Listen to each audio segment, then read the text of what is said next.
My world completely collapsed when I saw who was sitting next to my son in that car and overheard the conversation they were having about me. My name is Lydia. I'm 62 years old, and I never could have imagined I would uncover the most cruel and heartless plan devised by my own family. It all began that afternoon when I decided to surprise Javier, my only son. I had made his favorite dessert and wanted to take it to his office to brighten his day. When I pulled into the parking lot, I saw his silver sedan parked in a corner spot. I had a mischievous idea that made me smile like a little girl. I would hide in the back seat to surprise him when he returned. I slipped silently into the car, which was fortunately unlocked, and crouched behind the front seats. My heart pounded with excitement, thinking of the look on his face when I appeared with the chocolate cake he had loved since he was a boy. I waited there, holding my breath, listening to every sound in the parking lot. After a few minutes that felt like an eternity, I heard footsteps approaching.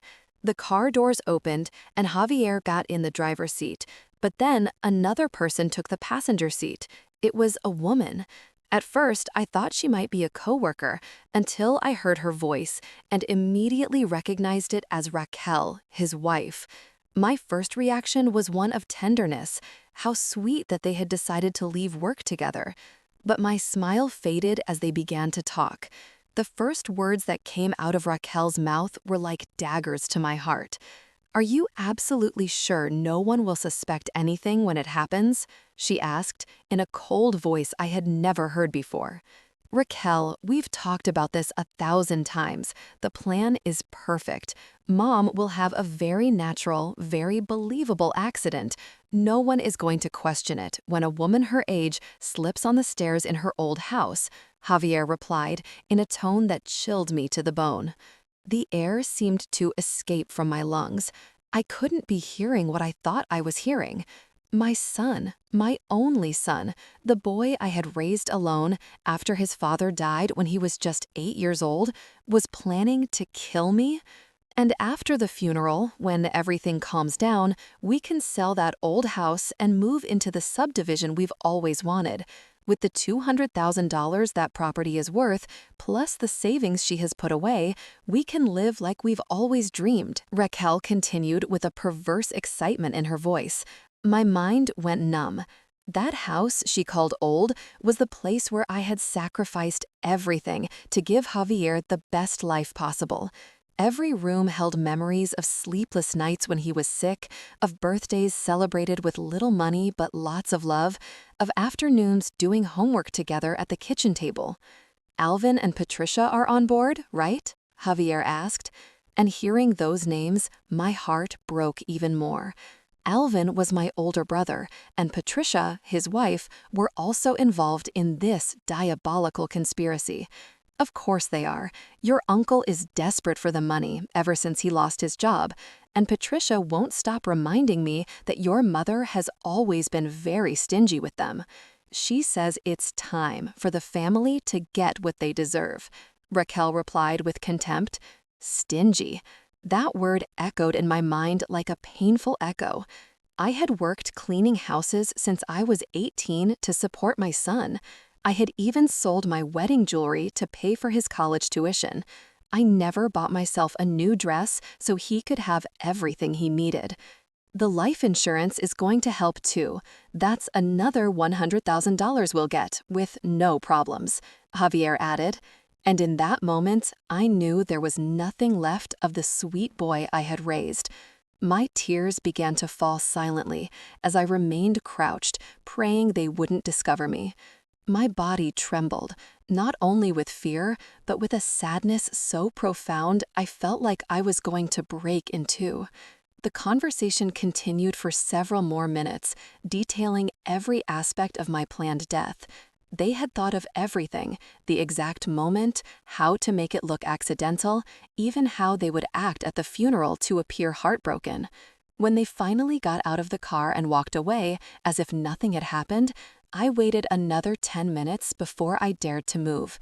I emerged from that car a completely different woman from the one who had entered. The loving, trusting mother had died in that back seat. I walked toward my old car on trembling legs, knowing I had to make a decision that would change everything forever. I drove home in a state of complete shock, with tears blurring my eyes and my heart shattered into 1,000 pieces. I couldn't believe what I had heard. My own son, the reason for my existence, wanted to kill me for money? But to fully understand this betrayal, I need to tell you how we got here. Because my story with Javier began 35 years ago when he was born in the midst of absolute poverty.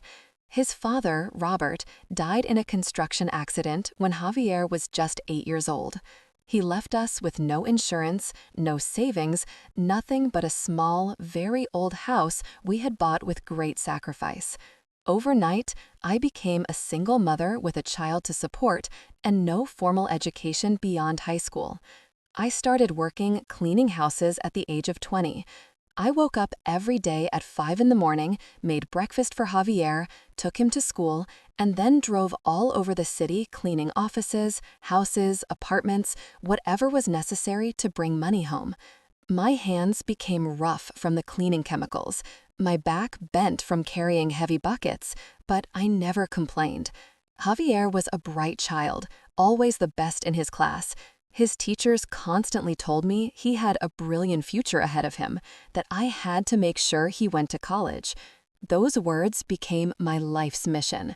Every dollar I earned, I saved religiously for his education. When he turned 15, he needed a computer for his school projects. All the other mothers could easily buy them for their children. Like the video and subscribe to the channel to continue the story, and tell me in the comments what you think about the behavior and the story. But for me, it would cost 3 months of work. I sold my wedding ring, the only valuable memento I had of Robert, to buy him that computer. Javier never knew the sacrifice I made, and I never told him because I didn't want him to feel guilty. During his senior year of high school, private universities started sending us information about their law programs. Javier had decided he wanted to be a lawyer, and I was willing to do anything to make that dream come true. The tuition was $20,000 a year, a fortune for a woman like me. I talked to my brother Alvin to ask for his help. He had a good job at an insurance company and lived comfortably with Patricia. I explained the situation to him. I begged him to lend me even a part of the money, promising to pay it back with interest. His response was cruel and direct. "Lydia, I can't risk my savings on your son's impossible dreams. He should get a job and forget about those fantasies of becoming a professional." Those words hurt me deeply, but they didn't stop me. I got a second job cleaning a veterinary clinic at night. I worked from 5 in the morning until 11 at night, 7 days a week. My body was exhausted, but my determination was unbreakable. I also started selling homemade food on weekends. I prepared tamales, empanadas, cakes, anything that could generate extra income. Javier helped me sometimes, but I preferred he focus on his studies. "Your job is to study, son. Leave the rest to me," I always told him. I finally managed to save the money for his first year of college. The day I accompanied him to enroll, I cried tears of happiness seeing his name on the official documents. My son was going to be a lawyer. All my sacrifice had been worth it. The college years were the hardest of my life. I worked up to 14 hours a day to keep the payments current. There were months when I barely had money to eat, but I always made sure Javier had everything he needed: books, supplies, money for social outings. I didn't want him to feel different from his classmates who came from wealthy families. During his junior year, Javier started dating Raquel, a classmate who came from a very well-off family. Her father owned several businesses, and she was used to a luxurious lifestyle I couldn't even imagine. At first, I worried that Javier would feel inferior, but he seemed to be in love and happy. Raquel was always cordial with me, but from the first moment, I felt a coldness in her demeanor. When she came to my house, she observed everything with a critical eye. The old furniture, the walls that needed painting, the small kitchen where I prepared simple meals. She never said anything directly, but her gestures spoke for themselves. After he graduated, Javier got a job at a prestigious law firm. His first paycheck was more than everything I earned in 3 months. I felt proud, but also relieved, thinking I could finally rest a little after so many years of intense work. He married Raquel in an elegant ceremony that cost me my last savings.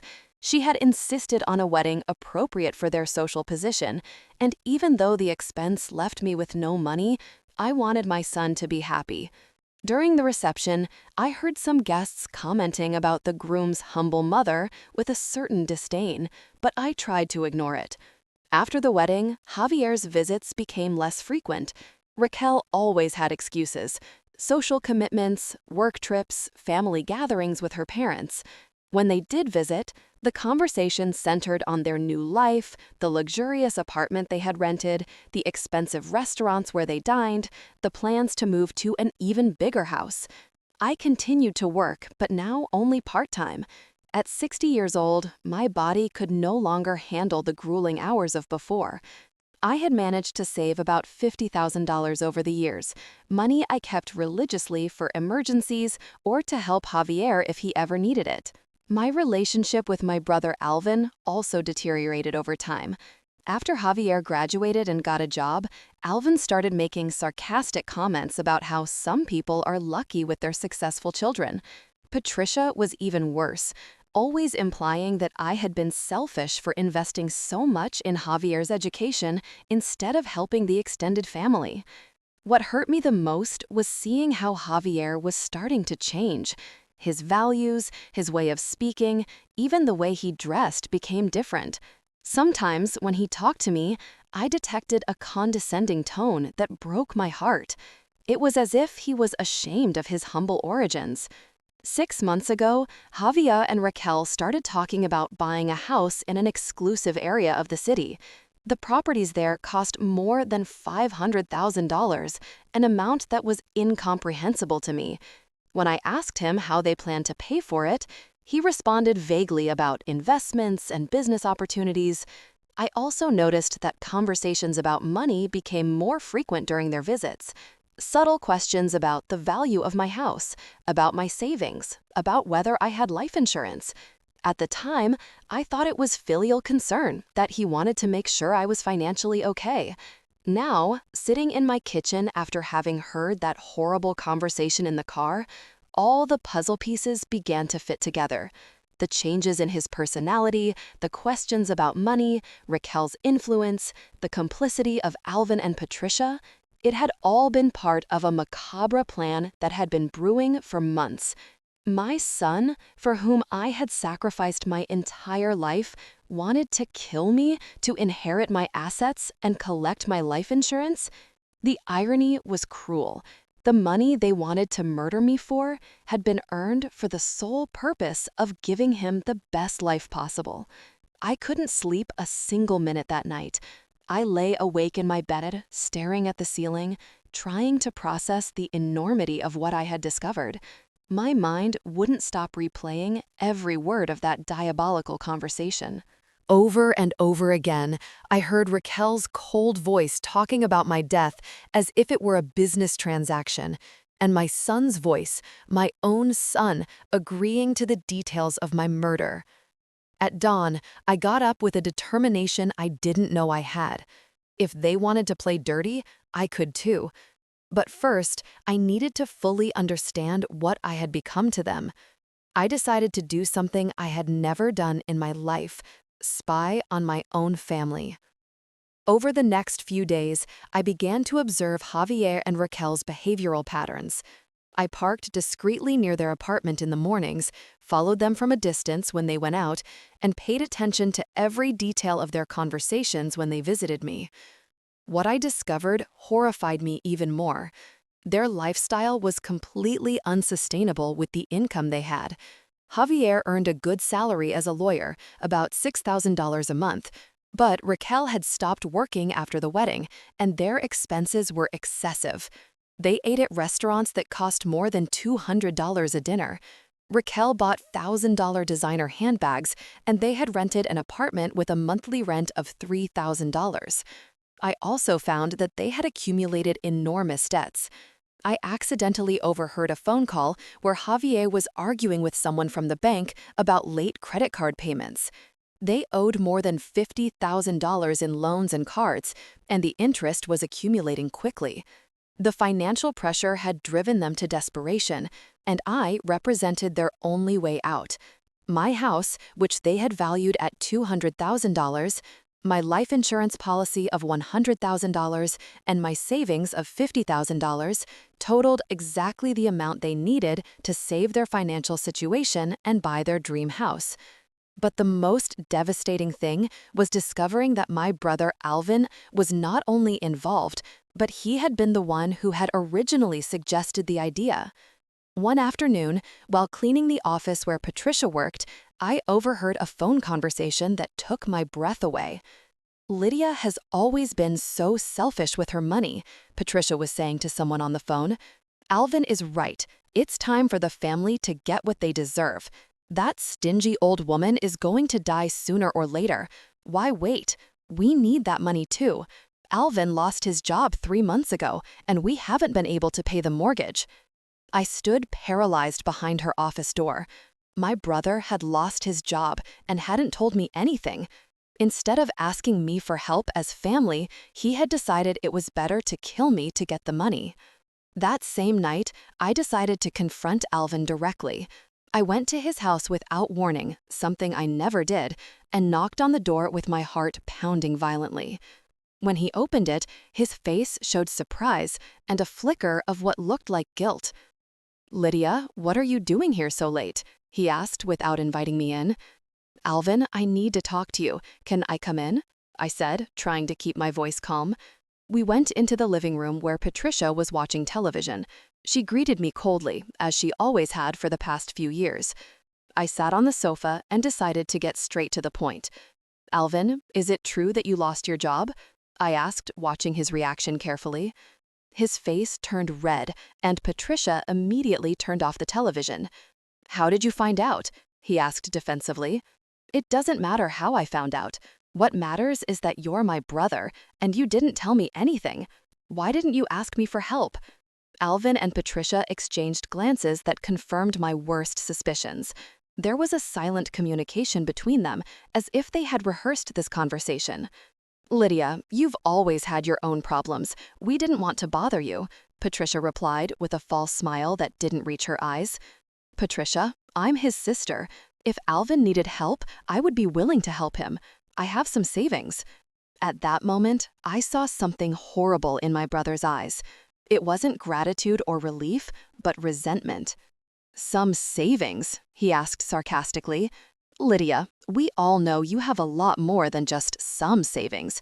You've been hoarding money for years, while the rest of the family struggled."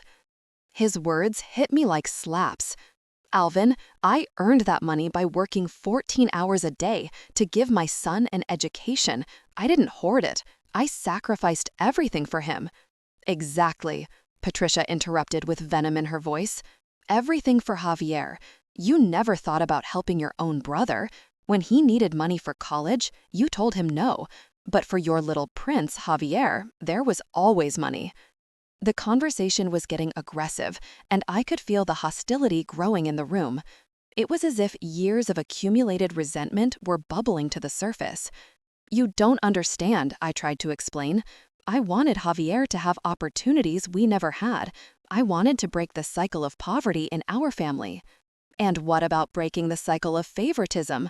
Alvin shouted, standing up. "What about thinking of your brother, who also needs help? It's always been the same, Lydia. Since we were kids, you were Mom and Dad's favorite, and now you act as if you're better than us." These accusations were completely false, but I saw that they had built a narrative to justify their resentment. In their version of the story, I was the selfish, privileged sister, while they were the misunderstood victims. "If you needed money so badly, why didn't you ask me directly?" I insisted, even though I already knew the answer. Patricia laughed bitterly. "So you could give us handouts like we were beggars? So you could make us feel inferior like you always have?" "I have never tried to make you inferior." "Oh no," Alvin yelled. "And what about when you bought a house and we were still renting? And when Javier graduated from college and our kids barely finished high school. And when you brag about your savings while we struggled to make ends meet. Every accusation was more unfair than the last.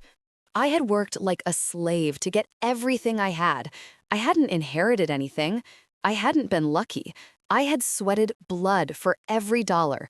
But to them, my relative success was a personal affront. Alvin, if you need money, I can lend you $10,000 right now, I offered desperately, trying to find a peaceful solution. 10,000? Patricia scoffed. Lydia, we know perfectly well how much money you have. The house is worth 200,000. You have 50,000 in savings, and your life insurance is for 100,000. And you offer us 10,000 like we're beggars? My blood ran cold when I heard those exact figures.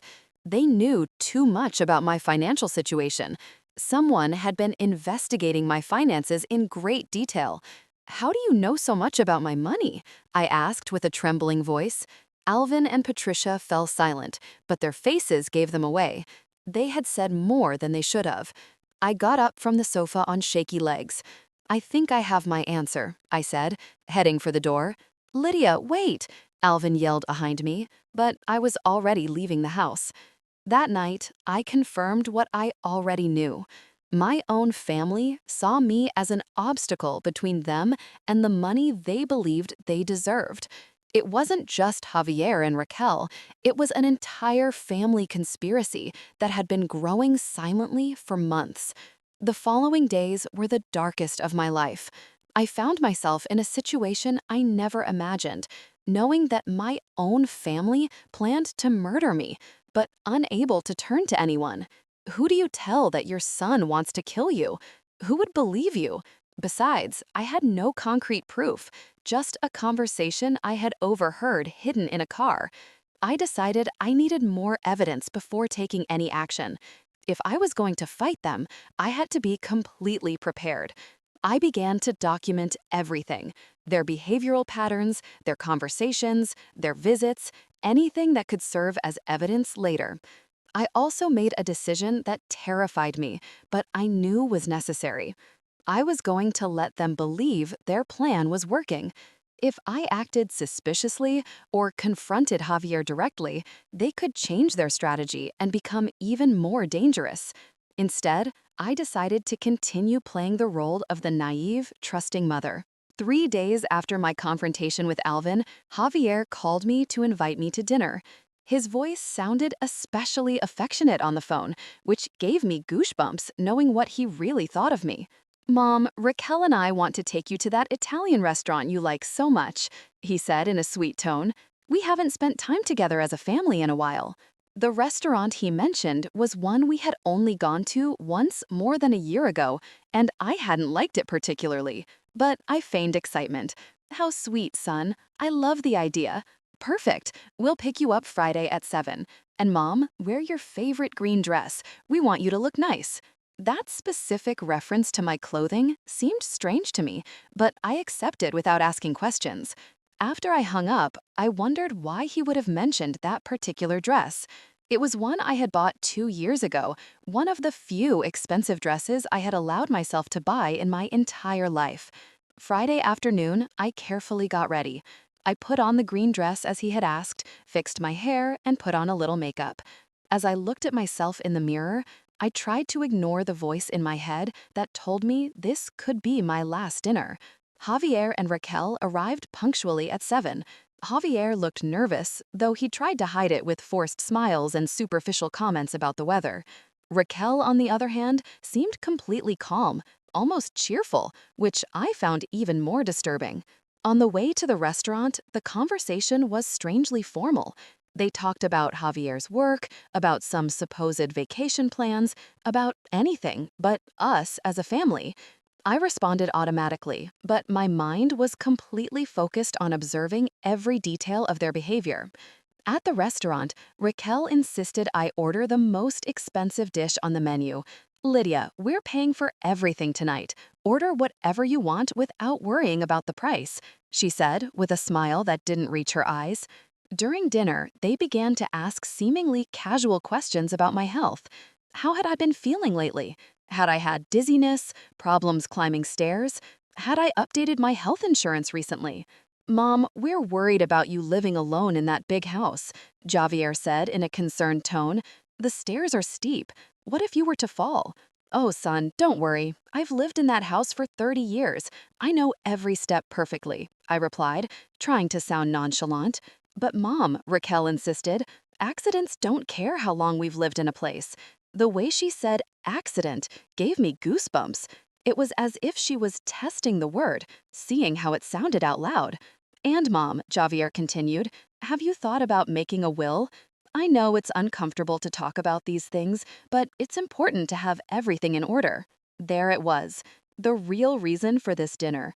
They wanted to make sure the will was updated before they killed me.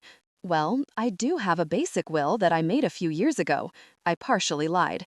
I'm leaving everything to you, of course. I saw Javier and Raquel exchange a quick look of satisfaction. It was a look that lasted barely a second, but it was enough to confirm all my suspicions. That's good, Mom, but maybe you should review it with a lawyer. The laws change, and we want to make sure your wishes are carried out exactly as you want, Javier said in a professional tone. In fact, Raquel added, Javier could help you with that. Since he's a lawyer, he could make sure everything is perfect. The irony was macabre. My son, who planned to kill me, wanted to be the one to draft the will that would benefit him after my death. After dinner, they insisted on driving me back home. During the ride, the conversation became even more sinister. They started talking about what would happen in different hypothetical situations. Mom, if something were to happen to you, Javier said in a seemingly worried voice, is there anything specific you would want us to do with your personal belongings? Why are you talking about such sad things? I asked, finding annoyance. I plan to live for many more years. Of course, Mom, Raquel quickly said. We just want to be prepared just in case. It's the responsible thing to do. When we arrived at my house, something strange happened. Instead of saying goodbye at the door, as they always did, they insisted on walking me inside. Let us help you with the stairs, Mom. It's dark and you could trip, Javier said, taking my arm. As we went up the stairs to my door, I felt their eyes evaluating each step, each handrail, every possible point where an accident could occur. It was as if they were doing a reconnaissance of the crime scene. Once inside, Raquel started walking through the house as if she were inspecting it. Lydia, you really should get better lighting on these stairs. They're very dangerous in the dark. And Mom, Javier added, this rug at the top of the stairs is a little loose. You could easily trip on it. Each comment was another deeper stab in my heart. Not only were they planning to kill me, but they were here in my own home, calculating exactly how to do it. After they left, I stayed awake all night, trembling, not only with fear, but with a sadness so profound it physically hurt. My son had been in my house, had had dinner with me, had feigned concern for my well-being, all while planning my death. That night, I made the most difficult decision of my life. I couldn't just wait for them to execute their plan.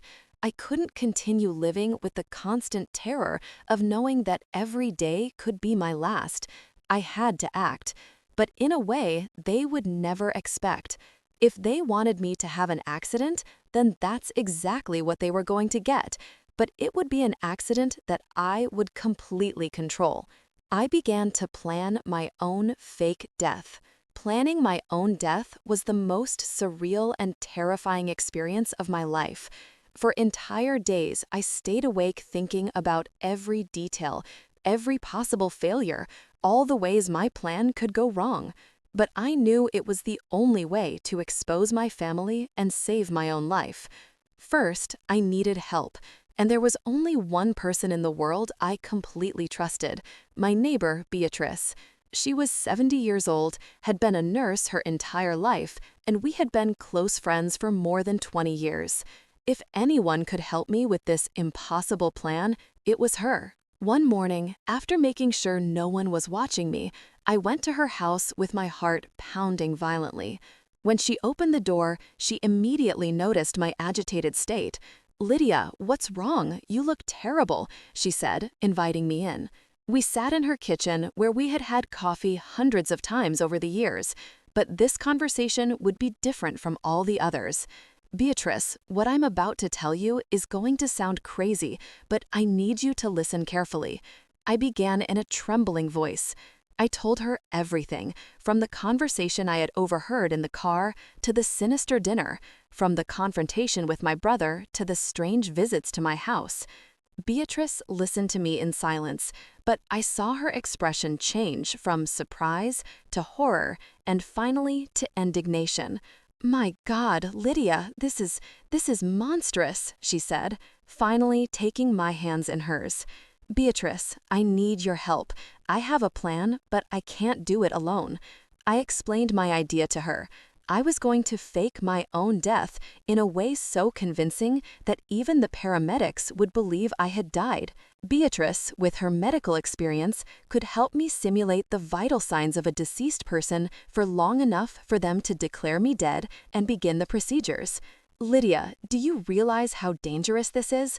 If something goes wrong, if I don't, I'm going to die for real." I interrupted her. "They already have everything planned. It's only a matter of time." Beatrice closed her eyes, thinking intensely. "We would need specific medications, we would have to calculate the exact doses, and the timing would have to be perfect. So, will you help me?" She looked at me intently for several seconds that felt like hours. "Yes," she finally said, "but we're going to do it in the safest way possible." Over the next few days, Beatrice and I worked on the details of the plan. She had kept contacts at the hospital where she had worked for decades and was able to discreetly obtain the medications we needed. We also identified the emergency medical technician who would respond to the call, a young man named Ruben who had just graduated and wouldn't have enough experience to detect a sophisticated simulation. The plan was complex but feasible. I would take a specific combination of medications that would reduce my vital signs to almost imperceptible levels. Beatrice would be present to find my body and call emergency services. When the paramedics arrived, she would help guide the evaluation in a way that would confirm my death without them investigating too deeply. After I was declared dead, my body would be taken to the hospital morgue, where a friend of Beatrice, a pathologist named Dr. Jones, not my brother, had agreed to help us without asking questions. He would falsify the death certificate and allow me to resurrect in private once the effects of the medications wore off. Meanwhile, I would remain hidden in a secret room in Beatrice's basement, watching and recording everything my family did after my supposed death. The most difficult part of the plan was the legal and logistical aspect.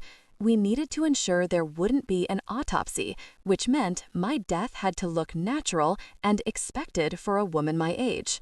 Beatrice suggested faking a heart attack, something common and rarely investigated in older people with no history of previous problems. 2 weeks after we started planning, we decided we were ready. We chose a Sunday afternoon when we knew Javier and Raquel would be at her parents' house for their weekly family lunch. On Sunday morning, I woke up feeling strangely calm. After weeks of constant terror, I was finally going to take control of the situation. I dressed carefully in my favorite yellow dress, fixed my hair, and even put on a little makeup. If I was going to die, I wanted to look dignified. Beatrice arrived at 2 o'clock in the afternoon with a small medical bag. "Are you sure about this, Lydia?" she asked me one more time. "Completely sure." I took the medications under her careful supervision.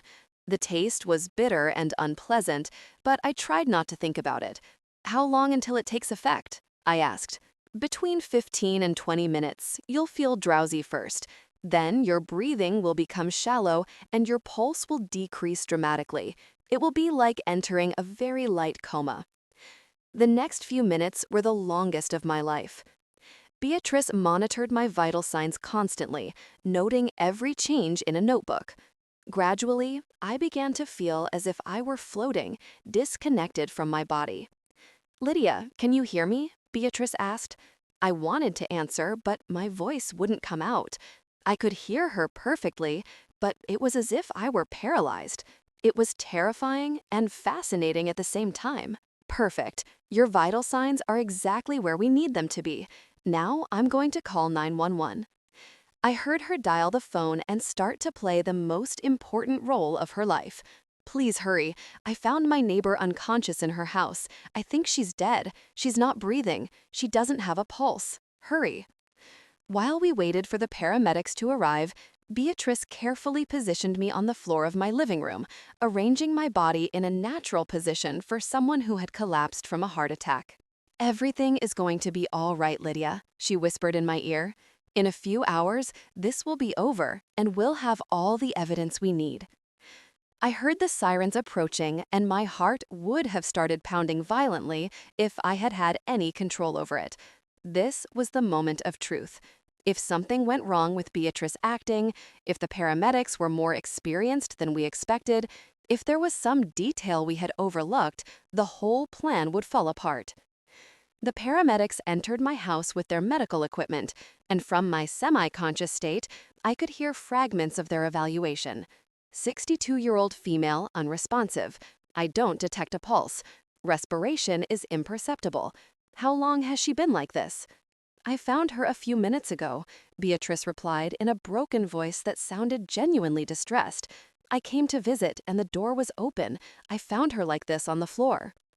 After several minutes of evaluation, I heard the words I had been waiting for and fearing at the same time. I'm sorry, ma'am. Your friend has passed away. It was likely a heart attack. At this age, it happens very quickly. Officially, Lydia had died. Now began the most difficult part of the plan, observing how my family would react to the news of my death. I woke up in the basement of Beatrice's house, completely disoriented and with a mouth as dry as the desert. The effects of the medications were gradually wearing off, but my body felt heavy and strange. Beatrice was sitting beside me, monitoring my recovery with the same professional dedication she had shown throughout my death. "How do you feel?" she asked, helping me sit up slowly. "Like I was actually dead," I replied in a hoarse voice. It worked. They officially declared me dead perfectly. The death certificate is already signed. Officially, Lydia Monroe died yesterday at 3:45 in the afternoon from a sudden heart attack. The reality of what we had done hit me head on. I no longer legally existed. I was a ghost, free to observe how my family would react without them knowing I was watching. "Did you call Javier?" I asked, though the question physically hurt me. "Yes, I called him last night after they took you to the hospital. His reaction was disturbing." Beatrice showed me the phone where she had recorded the conversation. With trembling hands, I replayed the audio. "Javier, it's Beatrice, your mom's neighbor. I have some very sad news. Your mother passed away this afternoon." There was a silence that lasted several seconds. When he finally spoke, his voice didn't sound surprised or devastated. It sounded relieved. "Oh my God, what happened?" he asked, but there was something forced about his tone of shock. "It was a heart attack. I found her in her house. The paramedics said it was very quick, that she didn't suffer." "I see. Thank you for calling me, Beatrice. Raquel and I will go to the hospital immediately, too, to take care of everything." "Javier, I'm so sorry. I know how much you loved your mother. Yes, it's a terrible loss, but my mom had been having some health problems lately. I guess it was her time." That lie about my supposed health problems pierced me like a dagger. He was building a narrative to justify my deaths before anyone asked uncomfortable questions. After listening to the recording, I couldn't hold back the tears, the coldness in his voice, the ease with which he had accepted the news, the lie about my health. It all confirmed that they had really been planning my death. "There's more," Beatrice said softly. "I installed hidden cameras in your house before you died. I wanted to capture their reaction when they went to pick up your things." She showed me her laptop where she had access to the cameras in real time. On the screen, I could see my own living room, empty and silent. It was strange to see my house from this perspective, knowing it was no longer technically my home. "When do you think they'll come?" I asked. "Probably today.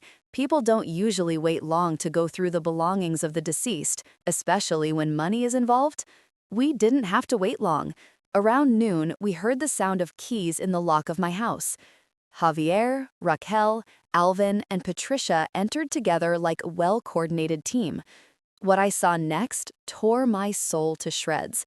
There were no tears, no mourning, not even a respectful pause upon entering the house where I had lived for 30 years. They immediately began evaluating my belongings as if they were appraisers at an auction. "Well, finally," Patricia said with obvious relief in her voice. "I didn't think this day would ever come." "Patricia, please," Javier said, but his tone was more of caution than genuine reproach. "We just lost my mom." "Oh, Javier, don't give me the sentimental stuff now. We all know this was necessary," Raquel said with a coldness that chilled my blood. "Your mother lived her life. Now we can live ours." Alvin was already checking the kitchen cabinets, looking for important documents. "Where do you think she kept the bank papers? We need to find the information for her savings accounts." "Check the desk in her bedroom," Javier suggested. "She was always very organized with those papers." I watched them scatter through my house like vultures, touching my belongings, evaluating their value, planning how they would divide my inheritance. It was like watching my life being torn apart by people who were supposed to love me. Raquel found my jewelry box and began to examine each piece. "This gold chain might be worth something, and these earrings, even though they're old, might have some sentimental value for someone." "Sentimental value isn't going to pay the mortgage," Patricia said sarcastically. "You'd better focus on what's actually worth money." Javier found my financial documents in the desk drawer, exactly where I had always kept them. Here they are: savings account at Northwood Bank, $3,000. Checking account, $8,000. And here's the life insurance policy. "How much is the insurance?" Alvin asked eagerly. $100,000. Sole beneficiary? Me. "Perfect," Raquel said with satisfaction. "With that, plus the savings, plus what we get from selling the house, we'll have enough to buy the new house and pay off all our debts." "And we'll get our share, right?" Patricia asked in a threatening tone. "Of course," Javier replied quickly. "As we agreed, a quarter for you." Listening to my family negotiate the division of my inheritance while my body was still fresh in the morgue was more painful than I had imagined. But the worst was yet to come. Alvin found a family photo on my nightstand, one of the few pictures where we all appeared together on a Christmas 5 years ago. Instead of showing any emotion upon seeing it, he threw it in the trash without ceremony. "We don't need to keep these sentimental things," he said with disdain. "Alvin's right," Raquel confirmed. "We need to be practical. We're going to sell the house quickly, so we can't clutter ourselves with useless things." But it was Patricia who said the words that hurt me the most. Honestly, I'm surprised it took her so long to die. With how stubborn she was, I thought she'd live to be 90 just to spite us. They all laughed. They laughed at me, at my death, at my supposed stubbornness for having lived so long. In that moment, any doubt I might have had about the justice of my plan completely disappeared. Javier took out his phone and started making calls. "Morrison Real Estate Agency, this is Javier Ruiz. I need you to come appraise a house for a quick sale. Yes, it's urgent. The owner passed away yesterday. We want it on the market this week." They hadn't even planned a dignified funeral. When Raquel asked about the funeral arrangements, Javier replied, "Simple cremation, no wake, no ceremony. It's cheaper and faster." And if people ask why there was no wake, Alvin asked, "We'll tell them it was her last wish, that she wanted something simple and private," Javier replied without hesitation. They were stealing even my dignity in death. There would be no opportunity for my few friends to say goodbye. There would be no recognition of my life of sacrifices. There would be nothing but an anonymous, quick cremation. They spent 3 hours in my house cataloging every valuable object, planning the sale, distributing my belongings as if they were spoils of war. When they finally left, my home had been completely violated. That night, as I watched the recordings over and over again, I made my final decision. It wasn't enough to expose their murder plot. I had to make them pay for every cruel word, for every moment of coldness, for every piece of my life they had destroyed with their greed. Beatrix, I said with determination, I need you to help me with the second part of the plan.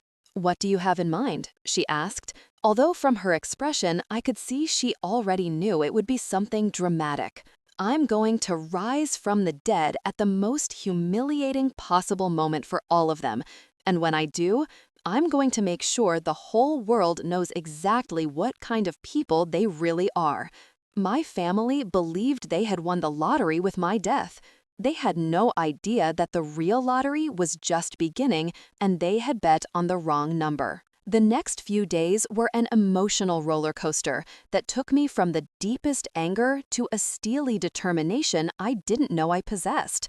From my hiding place in Beatrice's basement, I continued to watch my family's every move through the hidden cameras, documenting every cruel conversation, every heartless decision they made about my supposed inheritance. Beatrice had installed more discreet cameras in strategic places: Javier's office, Alvin's house, even in Raquel's car. Her experience as a nurse had taught her to be extremely meticulous, and that meticulousness had transferred perfectly to our spy operation. Lydia, you need to see this, Beatrice told me on the morning of the third day, pointing to her laptop screen. Javier is in his office talking to someone on the phone. In the recording, I could see my son sitting at his desk, talking with a smile that made my stomach churn. Yes, Mr. Davis, I understand it's a fast process for life insurance when the death is due to natural causes. Exactly, a heart attack. No, there was no autopsy. The doctor said it was completely normal for a woman her age with her history of stress. How long for the payout? 1 week. Perfect.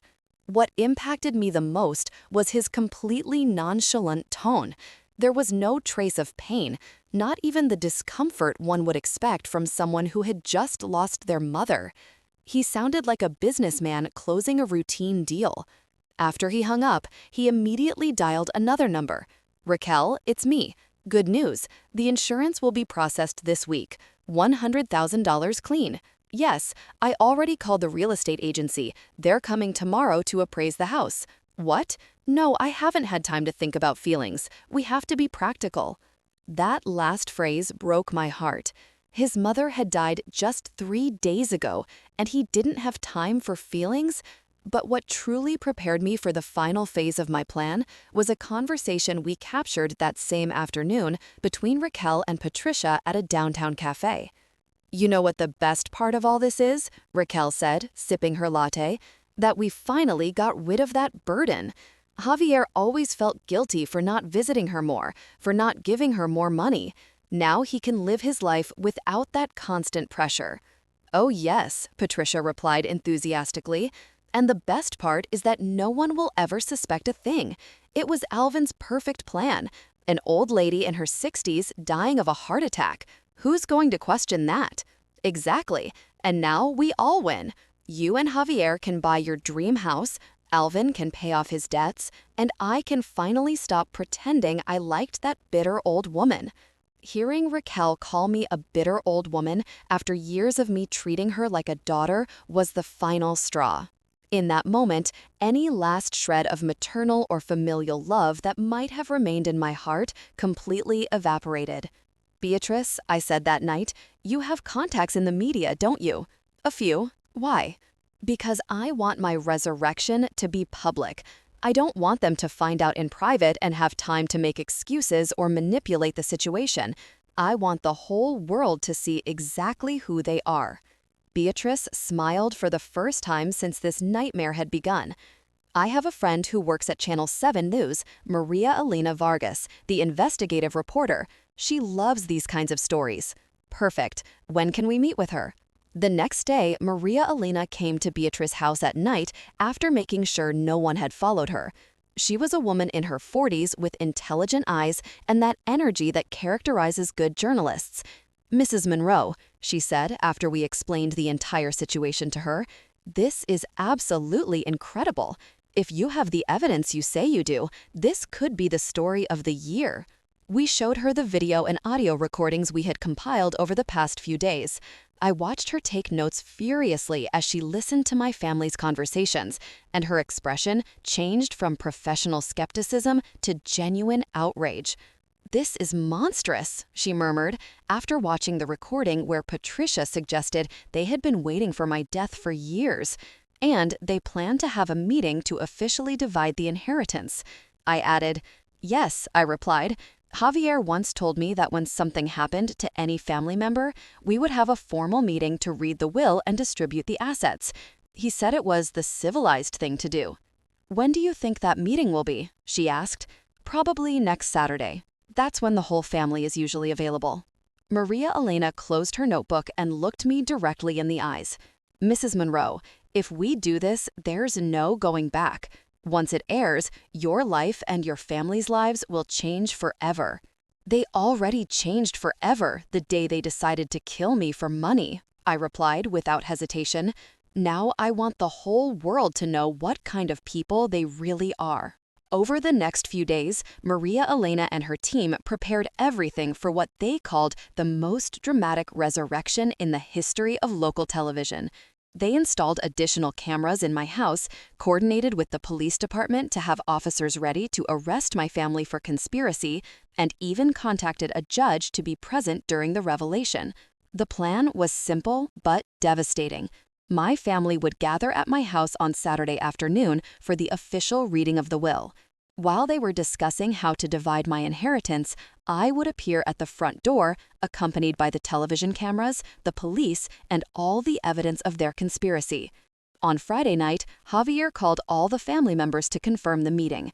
"Tomorrow at 3 in the afternoon at Mom's house," he told each one. "Bring ID because the lawyer will need to verify who the legal heirs are." That lie about the lawyer enraged me. There was no lawyer. They had just invented that excuse to make the meeting seem more official and legal. That night, I could barely sleep. But it wasn't due to nerves. It was due to anticipation. After days of pain, betrayal, and humiliation, I was finally going to get justice. But more than justice, I was going to get something even more satisfying: the complete truth exposed for the whole world to see. Saturday morning, I got ready carefully.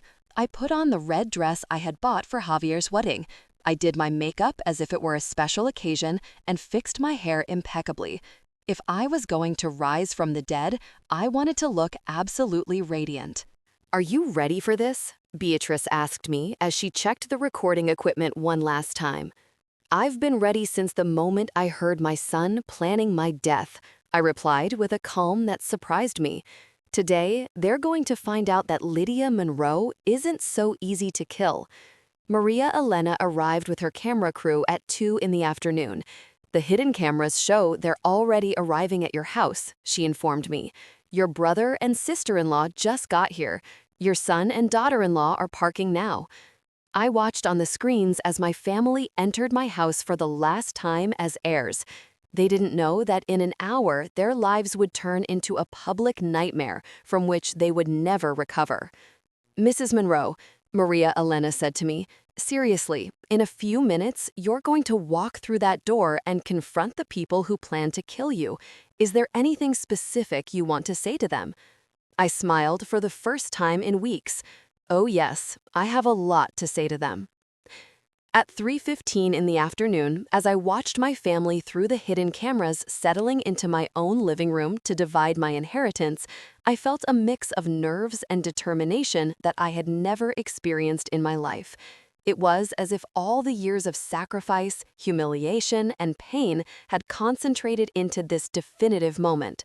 On the screens, I could see Javier sitting in my favorite armchair, the same one where I used to read him stories when he was a boy. He had a folder with legal documents in his hands and an expression of satisfaction that made my stomach churn. Raquel was beside him wearing a new dress that had probably cost more money than I spent on clothes in an entire year. Alvin and Patricia occupied the sofa, and I could see the greed in their eyes as they waited to hear the exact figures of my inheritance. Patricia had even brought a notebook where she was writing down numbers as if it were a business meeting. Well, Javier began in a solemn but fake tone, we are here to discuss the distribution of my mother's assets. As you all know, she named me the sole heir in her will, but as a family, we have agreed to make a more equitable distribution. Raquel added with a smile that didn't reach her eyes. Maria Elena touched my shoulder. It's the perfect time, Mrs. Monroe. They're talking about exactly what we expected. I took a deep breath and walked toward the door of my own house, accompanied by 2 camera operators, a sound technician, 2 police officers, and the most tenacious reporter. My heart was pounding so hard I thought the whole neighborhood could hear it. Are you recording? I asked the main camera operator. Yes, ma'am, we're live. Those words gave me the final push of courage I needed. Thousands of people were about to witness the most poetic justice of their lives. I put my key in the lock and turned it slowly. The metallic sound echoed throughout the house, and I immediately heard the conversations in the living room stop. Did you hear that? Patricia's nervous voice asked. It must be the wind, Alvin replied, but his voice sounded uneasy. I opened the door and walked directly into the living room, where my family was sitting, discussing how to spend the money from my death. The television cameras followed me, capturing every second of what was about to become the most dramatic moment of their lives. When I appeared in the doorway of the living room, the silence that followed was absolute and terrifying. Raquel was the first to see me. Her face went completely pale, and she let out a scream that probably echoed throughout the neighborhood. Oh my God, it can't be! Javier got up from the armchair so quickly that he knocked all the documents to the floor. His eyes were so wide, I thought they were going to pop out of their sockets. Mom, but you're dead. Patricia started crying hysterically, not with joy at seeing me alive, but clearly with terror. It's a ghost! It's a ghost! Lydia died. We all saw the death certificate. Alvin remained completely still, as if he had been turned to stone. His mouth was open, but no sound came out. Hello, my dear family, I said in the calmest voice I could produce. I hope I'm not interrupting anything important. Maria Elena entered behind me with her cameras. Good afternoon. I'm Maria Elena Vargas from Channel 7 News, and we're broadcasting live what could be the most shocking story of the year. What's going on here? Javier yelled, finally regaining the ability to speak, though his voice sounded completely hysterical. What's going on, my dear son? I replied, walking slowly to the center of the room. Is that I have returned from the dead to personally hear how you were planning to divide my inheritance. But the hospital, the death certificate, you were cremated, Raquel stammered, visibly trembling. Ah, yes, the cremation. I smiled with satisfaction. How interesting that you mentioned that, Raquel, especially considering that you decided on cremation without a wake because it was cheaper and faster. Isn't that right? The cameras perfectly captured the look of horror on her face when she realized I knew exactly what they had said. Mrs. Monroe, Maria Elena intervened, could you explain to our audience what led you to fake your own death? I turned to the cameras, aware that thousands of people were watching this confrontation in real time. I was led to fake my death by discovering that my own family had planned to murder me to collect my inheritance. That's a lie, Javier yelled, but his voice sounded more desperate than outraged. A lie? I asked calmly. Do you mean lies like this? I took out my phone and played the recording I had overheard in his car. His and Raquel's voices filled the room discussing the details of my planned death. Are you absolutely sure no one will suspect anything when it happens? The plan is perfect. My mother will have a very natural, very believable accident. As the recording continued, I saw my family's faces change from shock to pure terror. Raquel began to cry uncontrollably, but they weren't tears of remorse, but of panic as she realized they had been discovered. That recording is fake, Patricia yelled desperately. Someone fabricated it. Lydia is crazy. Fake? I asked and took out another phone. And what about this other conversation, Patricia? The one you had with Raquel at the cafe yesterday, where you said it was Alvin's perfect plan. I played the second recording where Patricia spoke openly about how they had been waiting for my death for years and how no one would ever suspect a thing. Alvin finally spoke in a trembling voice. "Lydia, this is a terrible misunderstanding. We would never do something like that." "A misunderstanding?" I laughed bitterly. "Is it also a misunderstanding that you were all here in my house yesterday, dividing my belongings like vultures? Is it a misunderstanding that Javier had already called the insurance company to collect my life insurance policy?" Maria Elena turned the microphone directly to Javier. "Mr. Ruiz, how do you explain these recordings, where you are clearly heard planning your mother's death?" Javier was sweating profusely and his hands were trembling. This is a conspiracy. Someone is trying to destroy our family." "A conspiracy?" I interjected. "Like the conspiracy you four made to kill me? Like the conspiracy where you agreed to give Alvin and Patricia a quarter of my inheritance in exchange for their complicity?" At that moment, one of the police officers stepped forward. "Javier Ruiz, Raquel Ali, Alvin Monroe, and Patricia Taylor, you are under arrest for conspiracy to commit murder." "No!" Raquel screamed. "This can't be happening. She's dead. We saw her die." "You didn't see me die," I replied with satisfaction. "You saw me act, and apparently I acted much better than you ever pretended to love me."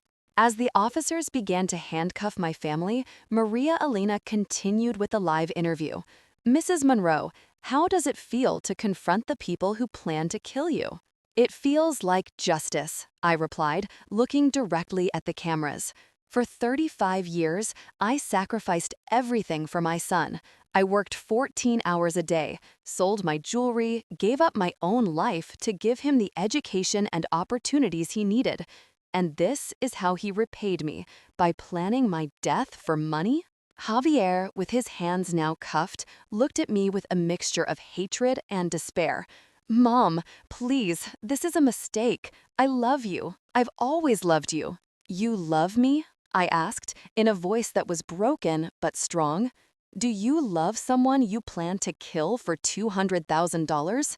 Do you love someone whose death you celebrate without even organizing a dignified funeral?" "That's not true." "Silence," I yelled with a strength I didn't know I had. "I'm not going to listen to any more lies from your mouth. I heard everything, Javier. I heard how you planned my accident. I heard how you laughed about my death. I heard how Patricia said she was surprised it had taken me so long to die. I heard how you divided my money before my body was even cold." The tears finally began to fall from my eyes, but they weren't tears of sadness. They were tears of liberation. "Maria Elena," I said, turning to the reporter, "I want the whole city to know that family isn't always the one you share blood with.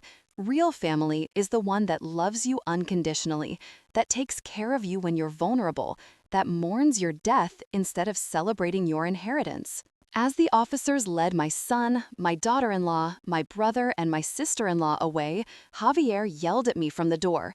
"This isn't over, Mom. We'll fight this in court." "No, Javier," I replied with a calm that surprised me. "This ended the day you decided your mother was worth less than money. Now you're going to face the consequences of your actions." When the house finally fell silent, Maria Elena closed the live interview. "This has been one of the most extraordinary stories I have covered in my 20 years of journalism. A mother who faked her death to expose the family that planned to kill her. From here, Maria Elena Vargas, Channel 7 News." I sank into my favorite armchair, the same one where Javier had been sitting planning my inheritance just an hour before. For the first time in weeks, I felt truly at peace. Beatrice came in and sat beside me. "How do you feel?" "Like I've finally woken up from the worst nightmare of my life," I replied, and as if the real Lydia Monroe just returned from the dead. The months that followed my resurrection were like living in a completely new world. The story went viral within hours, and not just locally. Media outlets all over the country covered what journalists called the most perfect family revenge in modern history. My phone wouldn't stop ringing. TV producers wanted to make documentaries, writers wanted the book rights, and even a Hollywood company contacted me to make a movie. But the most important thing for me was that finally, after decades of silent sacrifice, the whole world knew my story. Social media exploded with messages of support. Thousands of women shared their own stories of maternal sacrifice, of ungrateful families, of children who had abandoned them after receiving everything from them.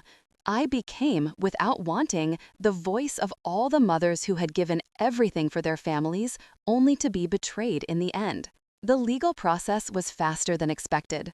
The recordings that Beatrice and I had compiled were irrefutable evidence of the conspiracy. Javier, Raquel, Alvin, and Patricia were formally charged with conspiracy to commit first-degree murder, insurance fraud, and planning a homicide for financial gain. During the hearings, their lawyers tried to argue that the recordings had been obtained illegally, but the judge determined that since it was my own house and my own conversations that had been recorded, there was no violation of privacy. In addition, the fact that they had been planning my death justified any means necessary to protect my life. What hurt me the most during the trial was hearing Javier on the stand trying to justify his actions. His lawyer had built a defense based on the idea that I had been a controlling, manipulative mother who had emotionally blackmailed my son throughout his life. My client felt trapped by the constant demands of a mother who was never satisfied with anything. The lawyer argued Mrs. Monroe used her sacrifice as an emotional weapon against her son, making him feel guilty for wanting to have his own life. Hearing those lies in a courtroom broke my heart once again. They had turned my unconditional love and my sacrifices into something toxic and manipulative. In their narrative, I was the villain, and they were the victims of my supposed maternal tyranny. But when it was my turn to testify, I had the opportunity to tell my side of the story. In a firm but emotional voice, I narrated every sacrifice, every sleepless night, every extra job I had taken to give Javier the best life possible. I described how I had sold my wedding ring to buy him his first computer, how I had worked 14 hours a day to pay for his college, how I had given up my own happiness to ensure his. Your Honor, I said, looking directly at the judge, I never blackmailed my son with my sacrifice. On the contrary, I tried to hide it from him so he wouldn't feel guilty. I wanted him to be free to live his life, to be happy, to start his own family. The most dramatic moment of the trial came when the prosecutor played the complete recordings of all the conversations we had captured. Hearing those cold voices again discussing my planned death, this time in a courtroom full of people, was devastating, but also liberating. When they played the recording where Patricia said she was surprised it had taken me so long to die, I saw several members of the jury wipe tears from their eyes. When they played the part where Raquel referred to me as that burden they had finally gotten rid of, even the judge had to pause to compose himself. Javier broke down crying during that part of the trial, but I'm not sure if they were tears of genuine remorse or simply terror of the consequences he was facing. The verdicts came back after only 3 hours of jury deliberation, guilty on all charges. Javier was sentenced to 20 years in prison. Raquel received 15 years, Alvin 12 years, and Patricia 10 years for being considered the least active in the planning but an essential accomplice in the conspiracy. When the judge read the sentences, none of them looked at me. They kept their heads down, finally facing the reality that their actions had real and devastating consequences. After the trial, I approached Javier one last time before they took him away. "My son," I said softly, "I want you to know that despite everything you've done, there is still a part of me that remembers the sweet boy you used to be." He looked at me with eyes full of tears. "Mom, I'm sorry. I'm so sorry. I don't know what I became." "You became someone who valued money more than his mother's life," I replied sadly. "But maybe these years in prison will give you time to remember who you were before greed consumed you." Those were the last words we exchanged. The following months were about a total reconstruction of my life. I sold the house where I had lived for 30 years. It had too many painful memories, and I couldn't continue living in the place where my family had planned my death. With the money from the sale, I bought a smaller but beautiful house in a quiet neighborhood near Beatrix home. I also made a decision that completely changed my perspective on wealth and money. I donated most of my savings to a foundation that helps single mothers fund their children's college education. If my money had been what motivated my family to want to kill me, then I would use that same money to do good in the world. With the income from the rights to my story, I establish a scholarship fund that bears my name. Every year, 5 working mothers receive full financial assistance to send their children to college. It's my way of making sure that my experience, however painful it may have been, can create something positive.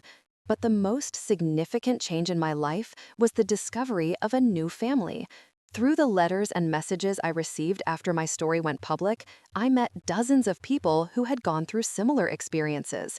Mothers betrayed by ungrateful children, siblings abandoned by greedy relatives, elderly people exploited by their own kin. We formed a kind of chosen family, a support group that met regularly to share stories, celebrate achievements, and remind each other that true love exists even when it doesn't come from where we expected. One of those people became especially important to me, Gabrielle, a 58-year-old woman whose daughter had abandoned her in a nursing home after taking all her savings. Gabrielle and I developed a friendship so deep that she became the sister I had always wanted to have. You know what the most ironic thing about all this is? Gabrielle said to me one afternoon as we had coffee in my new kitchen. Our biological families betrayed us for money, but we found much better families without money having anything to do with it. She was right. My new life was full of people who loved me for who I was, not for what I had. People who celebrated my achievements without calculating how they could benefit from them. People who, when my real natural death came many years from now, would mourn my passing instead of celebrating my inheritance. 2 years after my resurrection, I received a letter from prison. It was from Javier. In 4 handwritten pages, he apologized with words that sounded genuine for the first time in years. He told me about the therapy he was receiving in prison, about how he was finally understanding the magnitude of his betrayal, about how he spent his nights remembering all the sacrifices I had made for him. "Mom," he wrote on the last page, "I know I can never undo what I did. I know I deserve to be here, and I know you may never be able to forgive me. But I want you to know that every day I spend in this cell, I remember the incredible woman who raised me, and I hate myself for having been so blind to your love." I read that letter many times over several weeks, debating with myself whether to respond or not. I finally decided to write back, not to forgive him, but to close that chapter of my life definitively. "Javier," I wrote, "I accept your apology because I believe it's sincere, but forgiveness is something you'll have to earn over many years, possibly the rest of your life. The boy I raised is buried under the man who planned my death, and only you can decide if he's worth unearthing." I never received a response to that letter, and that's okay. Today, at 65 years old, I can honestly say I am happier than I have been in decades. My house is filled with the laughter of my chosen family. My days are busy with meaningful volunteer work, and my nights are filled with genuine peace. Sometimes people ask me if I regret faking my death, if it wouldn't have been better to confront my family in a less dramatic way. My answer is always the same. They chose to betray me in the most dramatic way possible by planning my murder. I simply chose to defend myself using their own medicine. The most important lesson I learned from this whole experience is that true family is not defined by the blood we share, but by the love we choose to give each other. My biological son betrayed me for money, but I found sisters, daughters, and even grandchildren in the people who came into my life after my resurrection. I also learned that it's never too late to start over. At 62, when most people think their lives are already defined, I had the opportunity to be completely reborn. I didn't just fake my death, I faked my rebirth. And finally, I learned that justice sometimes comes in the most unexpected ways. It wasn't a judge or a jury who really punished my family for their betrayal. It was the truth, publicly exposed, that destroyed them. The money they were willing to kill me for became the cost of the lawyers who couldn't save them. Tonight, as I write these last lines of my story, I look out the window of my new house at a garden I planted with my own hands. The flowers I sowed are blooming beautifully, fed not by the bitterness of the past, but by the hope of the future. My name is Lydia Monroe. I'm 65 years old, and this is the story of how I died to truly live. If there is any mother reading this who feels betrayed by the family she sacrificed everything to create, I want you to know that it is never too late to find the love you truly deserve. Because in the end, true family is not the one that gives us life, but the one that makes it worth living. Did you like my story? And which city are you listening from? Let's meet in the comments. If you liked the story, you can support me by sending a super thanks so I can keep bringing more stories like this. Thank you so much for your sweet support. I'm looking forward to your comments on the story. On the screen, you can see 2 new life stories that I highly recommend. There's so much more on my channel. Don't forget to subscribe. See you in the next life story. With love and respect.